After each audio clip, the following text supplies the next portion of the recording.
दर्शकों, रामायण भारत के सबसे प्रसिद्ध ग्रंथों में से एक है। भारत में रामचरितमानस का पाठ पूरी आस्था के साथ होता है। महर्षि वाल्मीकि द्वारा रामायण में भगवान राम की संपूर्ण जानकारी लिखी गई है। लेकिन कुछ लोग भगवान के होने पर ही सवाल उठाते हैं और रामायण को केवल कहानियों से भरी किताब मानते हैं। लेकिन क्या होगा जब हम आपके सामने इसके सत्य होने के सबूतों को आपको बताएंगे, जिसका हर एक सबूत इसके सत्य होने की ओर इशारा करता है। आज हम वैज्ञानिक अध्ययनों के आधार पर ये सिद्ध कर देंगे कि रामायण में वर्णित घटनाएं पूर्णतः सत्य हैं। रामायण के अनुसार भगवान राम ने अधर्मी रावण को मारकर धर्म की स्थापना की थी। ज्यादातर लोगों का सवाल होता है कि क्या भगवान राम वाकई धरती पर पैदा हुए थे? क्या वास्तव में रावण के 10 सिर और 20 भुजाएं थी? क्या हनुमान जी अपनी इच्छा से अपना रूप बदल सकते थे?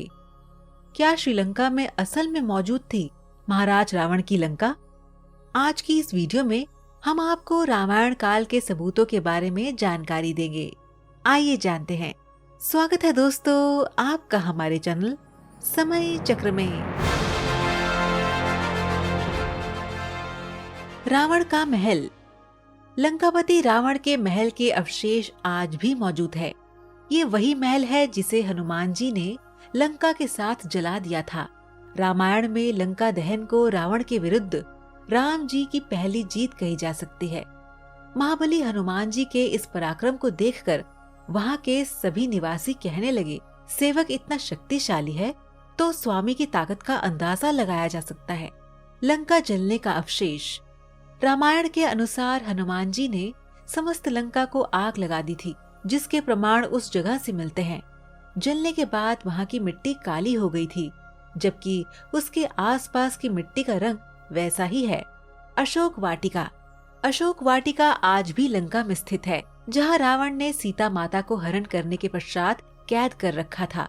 ऐसा माना जाता है कि एलिया पर्वत की एक गुफा में सीता माता को रखा गया था, जिसे सीता एलिया नाम से जाना जाता है। यहाँ सीता माता का एक मंदिर भी है, जिसे विरांग टोक कहते हैं, जो वहियांगना से 10 किलोमीटर दूर है। यहीं पर सीता जी का अपहरण कर पुष्पक विमान को उतारा था। जहाँ सीता माता को ले जाया गया, उस जगह का नाम गुरुलपोटा है, जिसे अब सीतो कोटुआ के नाम से भी जाना जाता है। कोणेश्वर मंदिर। रावण भगवान शिव जी की पूजा करते थे। उसने भगवान शिव के लिए ये मंदिर बनवाया था। ये इकलौता मंदिर है जहाँ भगवान से ज्यादा उनके भक्त रावण की आकृति बनी हुई है। इसी मंदिर में बनी एक आकृति में रावण के 10 सिरों को प्रदर्शित किया गया है, जो बताती है कि रावण के 10 सिर थे। संजीवनी बूटी पहाड़। आप सभी संजीवनी बूटी के बारे में तो जानते ही होंगे। जब लक्ष्मण जी को शक्ति बाण लगा था, तो इसी बूटी से उनके प्राण वापस आए थे। आपको जानकर हैरानी होगी कि आज भी इस जगह पर यह पर्वत मौजूद है।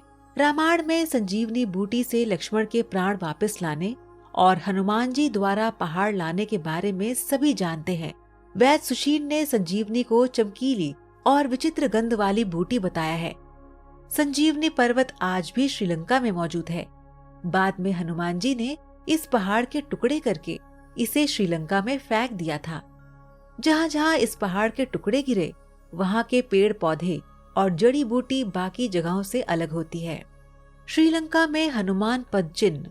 हनुमान जी ने जब सीता जी की खोज के लिए समुद्र पार किया था, तो उन्होंने विशाल रूप धारण किया था। फिर वे आकाश मार्ग से समुद्र पार करके श्रीलंका पहुंच गए थे। ऐसा कहा जाता है कि जहाँ उन्होंने पहले कदम रखे, वहाँ उनके पैरों के निशान बन गए, और ये निशान आज भी वहां मौजूद हैं। रामलिंगम। रावण को मारने के बाद भगवान राम को पश्चाताप करना था, क्योंकि उन्होंने एक ब्राह्मण को मारा था। इसके लिए उन्होंने शिव जी की आराधना भी की थी। भगवान शिव ने उन्हें 4 शिवलिंग बनाने को कहा था। एक रेत का शिवलिंग सीता माता ने बनाया, 2 शिवलिंग हनुमान जी कैलाश से लेकर आए थे, और एक शिवलिंग भगवान राम ने स्वयं अपने हाथों से बनाया था, जो आज भी इसी मंदिर में स्थित है। इसीलिए इस जगह को रामलिंगम कहते हैं। कोबरा हुड केव। जब रावण सीता जी का अपहरण करके श्रीलंका पहुंचा तो सबसे पहले सीता जी को इसी जगह पर रखा गया था। इस गुफा पर हुई नक्काशी इस बात का सबूत देती है। रामायण कालीन हवाई अड्डे। श्रीलंका की रामायण अनुसंधान टीम ने रावण के रामायण काल के 4 हवाई अड्डे खोजने का दावा किया है। पिछले 9 वर्षों से ये कमेटी श्रीलंका के कोने कोने की छानबीन कर रही थी। यहाँ उन्हें कई जानकारी और अवशेष मिले, परंतु पिछले 4 सालों में लंका के दुर्गम स्थानों की खोज के दौरान रावण के 4 हवाई अड्डे हाथ लगे। कमेटी के अध्यक्ष अशोक केंट का कहना है कि रामायण की लंका वास्तव में श्रीलंका ही है। यहाँ उसानगोड़ा, गुरुलोपोथा, तोतुपोलाकंदा और वरियालापोला नामक 4 हवाई अड्डे मिले हैं। विभीषण का महल। रावण की मृत्यु के बाद राम जी ने लंका का राजपाट विभीषण के हाथों सौंप दिया था, जिसके बाद विभीषण ने कलानिया नदी के करीब एक महल का निर्माण करवाया था, जिसका सबसे बड़ा सबूत हाल ही में मिला था। शोधकर्ताओं की एक कमेटी जब वहां पर जांच कर रही थी, तब वहां पर महल के बहुत सारे अवशेष मिले हैं, जो ये सबूत देते हैं कि यहाँ विभीषण का महल था। सीता टियर तालाब। जब रावण धोखे से सीता माता का अपहरण करके उन्हें लंका ले आया था, तब रावण का पुष्पक विमान एक स्थान पर उतरा था। उस समय सीता जी की आंखों से आंसू गिर रहे थे। जहां पुष्पक विमान रुका, उस स्थान पर सीता जी के आंसू गिरे और वहां एक कुंड बन गया। आज इसे सीता टियर तालाब कहा जाता है। इसके आसपास पानी का कोई स्रोत नहीं है, फिर भी यहाँ का पानी किसी भी मौसम में नहीं सूखता। कोंडागट्टू। रामायण के अनुसार हनुमान जी के लंका जलाने के बाद रावण डर गया था और उसे बार बार ये डर सता रहा था कि हनुमान जी दोबारा से लंका पर हमला न कर दे। इसलिए रावण ने सीता माता को अशोक वाटिका से हटाकर कोंडागट्टू में रखा था। पुरातत्व विभाग को यहाँ कई गुफाएं मिली हैं, जो सीधी रावण के महल तक जाती हैं। राम सेतु। राम सेतु को एडम्स ब्रिज भी कहा जाता है। ये चूना पत्थर से बनी श्रृंखला है। भौगोलिक प्रमाणों से पता चलता है कि किसी समय ये सेतु भारत और श्रीलंका को भूमि मार्ग से आपस में जोड़ता था। ये पुल करीब 30 किलोमीटर लंबा माना जाता है। 15वीं शताब्दी तक ये पैदल पार करने लायक था। एक चक्रवात के कारण ये पुल अपने पूर्ण स्वरूप में नहीं रहा।